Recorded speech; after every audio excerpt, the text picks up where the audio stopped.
जम्मू कश्मीर के अनंतनाग में मिलिटेंटों की फायरिंग में एक पुलिस कांस्टेबल शहीद हो गया। शहीद कांस्टेबल की पहचान अब्दुल रशीद डार के तौर पर हुई है। हमलावरों ने 3 से 4 राउंड फायरिंग की।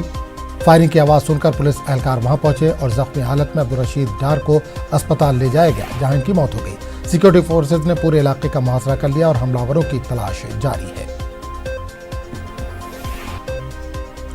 और इस पूरे मामले पर बात करने के लिए हम सीधे रुक करेंगे अनंतनाग का, जहां से नुमाइंदे मुदस्सिर कादरी इस वक्त फोन लाइन के जरिए जुड़े हैं।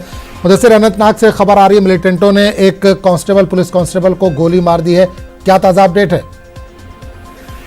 बिल्कुल आजम, मैं आपको बता दूं कि कल रात का ये वाकया है जिसमें अब्दुल रशीद डार नामी जो पुलिस कांस्टेबल है उस पर मिलिटेंटों ने अपने ही घर के नजदीक जो है काफी करीब से गोलियां चलाई, जिसके नतीजे में वो शदीद तौर पर जख्मी।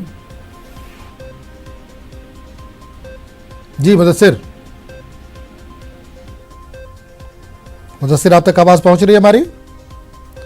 तो नाज़रीन, आपको बता दें कि इस वक्त बड़ी खबर जम्मू कश्मीर के अनंतनाग से आ रही है। जम्मू कश्मीर के अनंतनाग में मिलिटेंटों की फायरिंग में एक पुलिस कांस्टेबल शहीद हो गया है। शहीद कांस्टेबल की पहचान अब्दुल रशीद डार के तौर पर हुई। हमलावरों ने 3 से 4 राउंड फायरिंग की थी। फायरिंग की आवाज़ सुनकर पुलिस एहलकार वहाँ पहुँचे। जख्मी हालत में अब्दुल रशीद डार को अस्पताल ले जाया गया, लेकिन वो वहाँ पर उनकी मौत हो गई। सिक्योरिटी फोर्सेज ने पूरे इलाके का मुहासरा कर लिया और हमलावरों की तलाश जारी है। तो बड़ी खबर आ रही है जम्मू कश्मीर के अनंतनाग से, जहां मिलिटेंटों की फायरिंग में एक पुलिस कांस्टेबल शहीद हो गया।